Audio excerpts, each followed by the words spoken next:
बड़ा जो आयोजन 22 तारीख को हो रहा है रामलला की प्राण प्रतिष्ठा का।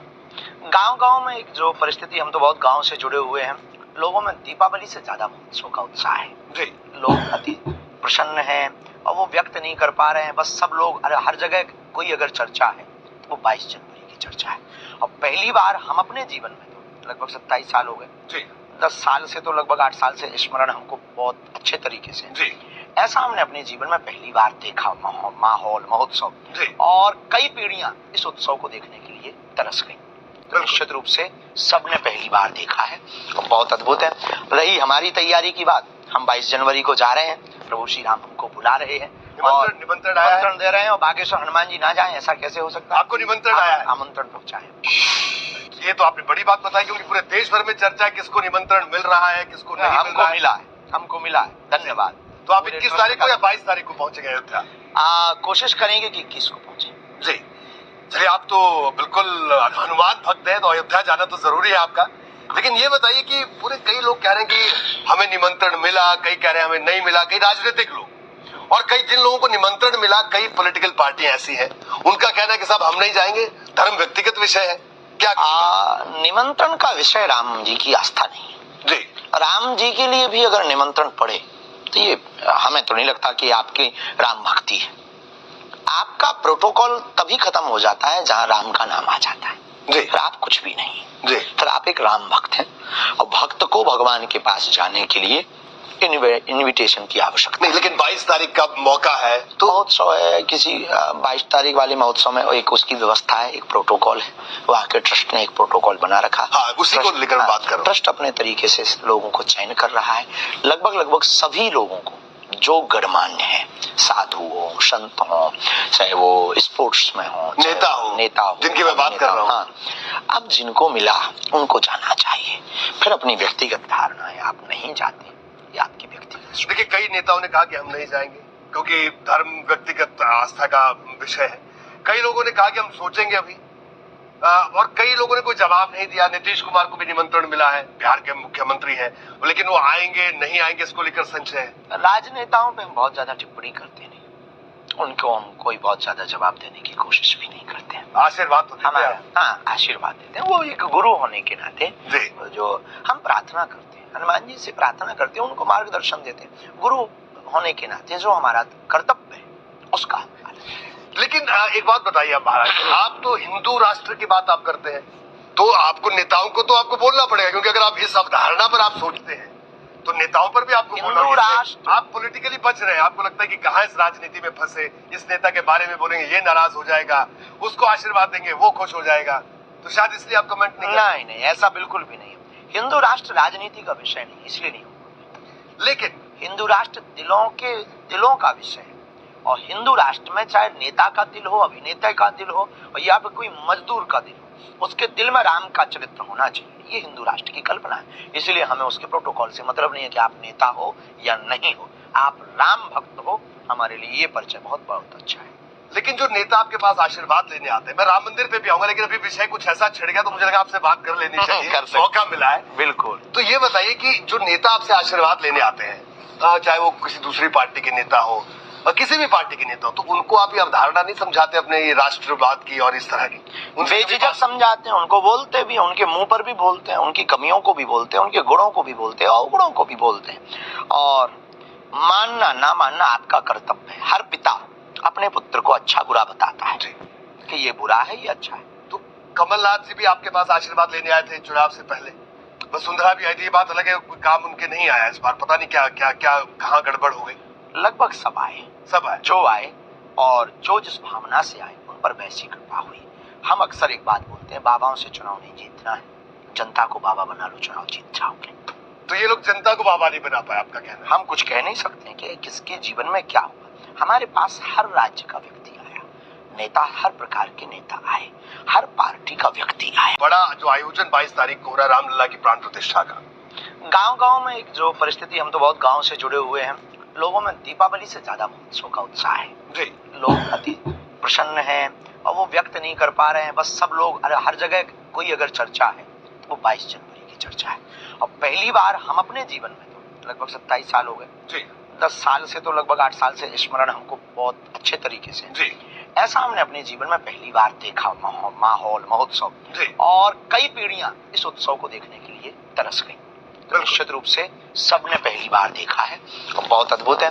रही हमारी तैयारी की बात, हम 22 जनवरी को जा रहे हैं, प्रभु श्री राम हमको बुला रहे हैं और निमंत्रण दे रहे हैं, और बागेश्वर हनुमान जी ना जाएं ऐसा कैसे हो सकता है? आपको निमंत्रण आया है? आमंत्रण पहुंचाए। ये तो आपने बड़ी बात बताई, क्योंकि पूरे देश भर में चर्चा है किसको निमंत्रण मिल रहा है, किसको नहीं मिल रहा है। हमको मिला है, धन्यवाद। तो आप 21 तारीख को या 22 तारीख को पहुंचेंगे अयोध्या? कोशिश करेंगे कि 21 को पहुंचे। जी चलिए, आप तो बिल्कुल हनुमान भक्त हैं, तो अयोध्या जाना तो जरूरी है आपका। लेकिन ये बताइए कि पूरे कई लोग कह रहे हैं कि हमें निमंत्रण मिला, कई कह रहे हैं हमें नहीं मिला, कई राजनीतिक लोग, और कई जिन लोगों को निमंत्रण मिला, कई पॉलिटिकल पार्टियां ऐसी हैं, उनका कहना है कि साहब हम नहीं जाएंगे, धर्म व्यक्तिगत विषय है। क्या निमंत्रण का विषय राम जी की आस्था नहीं है जी। राम जी के लिए भी अगर निमंत्रण पड़े तो ये हमें तो नहीं लगता कि आपकी राम भक्ति है।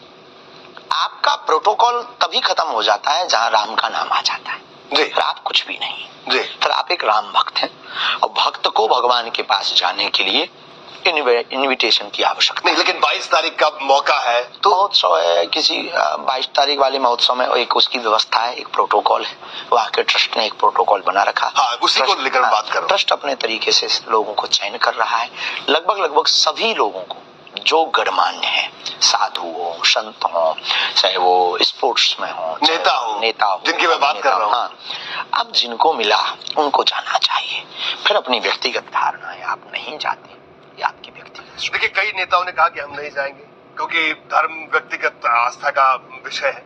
कई लोगों ने कहा कि हम सोचेंगे अभी, और कई लोगों ने कोई जवाब नहीं दिया। नीतीश कुमार को भी निमंत्रण मिला है, बिहार के मुख्यमंत्री हैं, लेकिन वो आएंगे नहीं आएंगे इसको लेकर संशय है। राजनेताओं पे हम बहुत ज्यादा टिप्पणी करते नहीं, उनको हम कोई बहुत ज्यादा जवाब देने की कोशिश भी नहीं करते हैं। आशीर्वाद तो देते हैं। हाँ, आशीर्वाद देते हैं। वो एक गुरु होने के नाते जो हम प्रार्थना करते हैं, हनुमान जी से प्रार्थना करते हैं, उनको मार्गदर्शन देते हैं। गुरु होने के नाते जो हमारा कर्तव्य है उसका।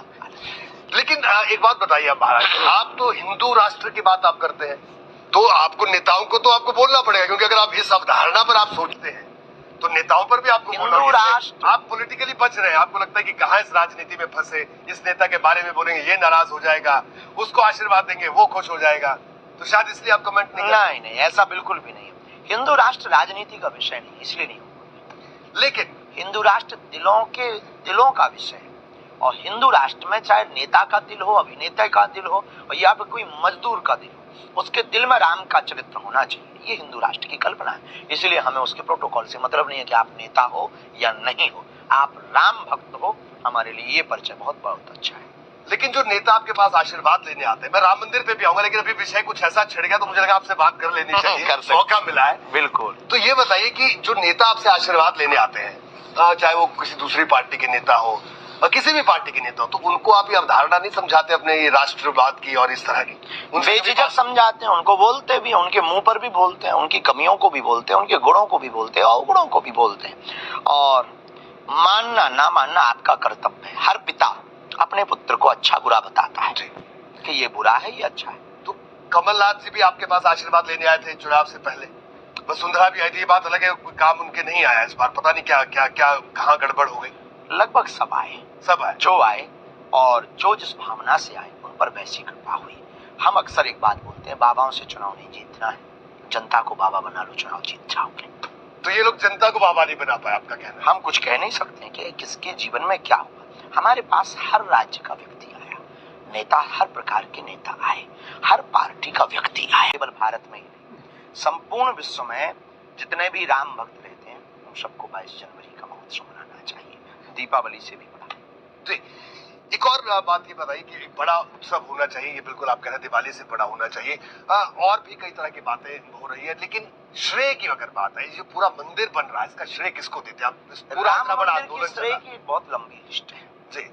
राम भक्त, राम कार्य सेवक जिन्होंने बलिदानियां दी, वह पांडे बंधु, वह सरयू जी में खून जिन्होंने बहाया, वह साधु संत जिन्होंने प्रण लिए, उन महात्माओं जिन्होंने त्याग किया, उन महात्मा जो इनको देखने के लिए तरस गए और उनके प्राणांत हो गए, वो उस समय के एक मुख्यमंत्री जिन्होंने मुख्यमंत्री पद को भी परित्याग कर दिया था राम मंदिर के लिए, और वर्तमान समय में सभी महापुरुष जगत गुरु तुलसी पीठाधीशो गुरुदेव भगवान, जिन्होंने सुप्रीम कोर्ट में जाकर के अपने पक्ष को रखा। अपने पक्ष को रखने वाले सुप्रीम कोर्ट में लोग, न्यायपालिका और वर्तमान समय में राम मंदिर बनाने वाले सभी मजदूर और वर्तमान समय में राम मंदिर की प्राण प्रतिष्ठा महोत्सव में पहुंचने वाले प्रधानमंत्री और सभी संत, यानी सबको आप श्रेय देते हैं। बेझिझक ये श्रेय के पात्र हैं। देखिए, राम के अलावा काशी और मथुरा का जिक्र भी हमें करना चाहिए। झांकी बाकी है, बाकी है झांकी, बाकी है झांकी, बेझिझक बाकी। इन्होंने जहां जहां अत्याचार किए, घाव घर भरेंगे, एक एक करके भरेंगे। हमारा भारत राम का राष्ट्र है, सनातन का राष्ट्र है, भगवान शंकर का राष्ट्र है, भगवान कृष्ण का राष्ट्र है, और इनका कण कण में वास है, कण कण में इनका निवास है। और आपने ये जो अकबर, बाबर, मोहम्मद आदि ने जो जिस प्रकार का ये उपद्रव किया, मोहम्मद गौरी की बात, जी जी जी, ये जिस प्रकार का उपद्रव किया, जिस प्रकार का इन्होंने अत्याचार किया, एक एक का बदला होता चला जा रहा है, अब होकर के रहेगा, क्योंकि अब ये भारत का हिंदू जागा हुआ हिंदू है। तो ये बताइए, और दिव्य आयोजन हो रहा है जिसका गवाह आप भी बनने वाले हैं, आपने अभी अभी कुछ देर पहले बताया। हम राम मंदिर के गवाह बनने वाले चुनाव के। हाँ, नहीं मैंने कहा भव्य आयोजन के, भव्य भव्य आयोजन। आयोजन। लेकिन देखिए क्योंकि आपने उससे जोड़ते हुए अब- इसको टच किया है, नहीं, मैं- तो शब्द के अनेक अर्थ हो सकते नहीं, हमें बात याद कर। लेकिन आप एक बात बताइए मुझे कि जब चुनाव की बात आएगी तब आप अपने आप को अलग बड़ा कर सकते हैं, क्योंकि आप जब पूरे नहीं, हम वोट डालते देश का हैं। सवाल है, तब आपको तो अपनी राय तो रखनी होगी। मैं ये आपसे जानना चाह रहा हूँ कि इंडिया अलायंस इस देश में बन रहा है, सबके अपने अपने कर्तव्य हैं। तो ये सबके अपने- इंडिया अलायंस जो बन रहा है इसको लेकर क्या इस कहेंगे देश आप? पर अपनी राय रखने वाले या इस देश के जो गणमान्य लोग हैं, विद्युत लोग हैं, वो रखेंगे। हमारा अध्यात्म पर हमारी राय ली जाएगी, क्योंकि हम उसमें स्पेशल है, ना कि हम राजनीति में स्पेशल है। हमारी पीएचडी राजनीति में नहीं है। हमारी पीएचडी भारत में अध्यात्म कैसे बढ़े, भारत के लोग सुखी कैसे रहे, भारत विश्व गुरु कैसे बने, भारत में संस्कृत का प्रचार कैसे हो, भारत में लोग प्रसन्न कैसे रहे, हैप्पीनेस कैसे बढ़े, भारत में संप्रभुता कैसे हो, भारत में एकता कैसे हो। बिल्कुल, हमारा लेकिन इस सब के लिए राजनीति की जरूरत है, नेताओं की जरूरत है, क्योंकि राजनीति सिस्टम को चलाते हैं। राजनीति सिर्फ एक पार्ट है, राजनीति पूरा सिस्टम नहीं है माय डियर। राजनीति सिर्फ एक पार्ट है, और इस देश को आईएएस आईपीएस भी चलाते हाँ, हैं, ठीक है। इस देश को मजदूर भी चलाते हैं, इस देश को किसान भी चलाते हैं, जो राष्ट्र का हित करे, राष्ट्र भारत का जो सम्मान बढ़ाए, जिससे राम राज्य की स्थापना हो सके, भारत के लोगों को उन्हें वोट देना है। कि लोग आपसे बिल्कुल जानना हमने चाहेंगे, दे दिया कि जो राष्ट्र का हित करे, जो भारत को विश्वगुरु बनाने का सपना पूर्ण करे, जो विदेशों में भारत का सम्मान बढ़ाए, और जो भारत में बेरोजगारी हटाए, उसको वोट दो। अब वो कौन होगा, ये आपका निर्णय, वो आप नहीं बोलेंगे कौन होगा, वो सब अपने अपने लिहाज से क्योंकि सोचेंगे। हम बोल भी दें तो किसी को वोट देना थोड़ी है, जिन्हें नहीं देना है वोट थोड़ी देंगे। नहीं, बट इस बात से इनकार नहीं किया जा सकता कि आपकी एक बड़ी फॉलोइंग है। लोग आपको फॉलो करते, सिर्फ फॉलो नहीं करते, वो आपकी बात को सुनते हैं, बड़े गंभीरता से लेते भी हैं। मानना भी चाहिए, गुरु